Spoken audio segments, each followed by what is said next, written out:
Rasulullah SAW kalau berkhutbah, selesai dari laki-laki, beliau pindah tempat ke tempat perempuan. Ada yang mengatakan ini beliau lakukan dikarenakan di zaman dahulu kaum muslimin semuanya disuruh keluar, dan ketika itu tidak ada pengeras suara. Maka suara Nabi SAW mungkin akan mudah terdengar di laki-laki, tapi sulit terdengar di bagian perempuan. Kalau di zaman sekarang sudah ada pengeras suara, toa dan kabel sudah ditemukan, maka para wanita dengan mudah untuk mendengar suara khotib di depan, karena ada toa di belakang, maka tidak perlu mengulang yang sama. Ketika beliau menyampaikan khutbah di bagian wanita, maka beliau tidak menggunakan hijab. Lalu perbuatan Nabi SAW ini ditiru oleh sebagian dai yang kalau kajian para wanita tidak pernah pakai hijab. Bahkan kalau ada hijab disuruh copot. Ketika ditanya kenapa Ustadz harus dicopot, apa anda lebih aman kalau pakai hijab? Maka mereka berdalil dengan perbuatan Nabi SAW yang datang ke belakang menemui para wanita. Maka kita katakan selama masih bisa pakai hijab, seharusnya pakai hijab. Kaum mukminin di masa Nabi SAW, para sahabat, mereka menemui istri-istri Nabi di balik hijab. Adapun Nabi ke belakang, itu kondisi sesuatu yang tidak bisa disamakan ketika anda sedang berada di masjid, dan itu sangat mudah untuk didengar dengan menggunakan mic. Apalagi kebersihan hati Nabi tidak bisa ditandingi oleh orang-orang di zaman sekarang. Sebagaimana kondisi dan kualitas para akhwat di masa Nabi tidak bisa disamakan oleh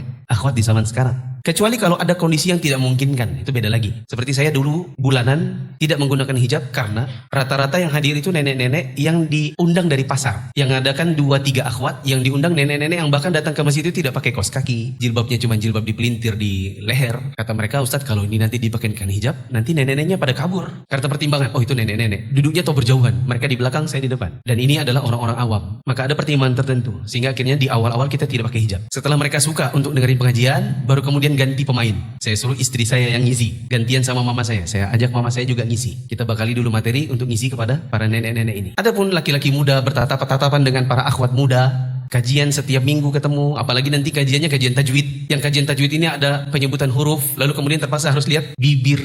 Ustadznya bilang, lihat, ba, lihat bibirnya, ba. Akhwatnya,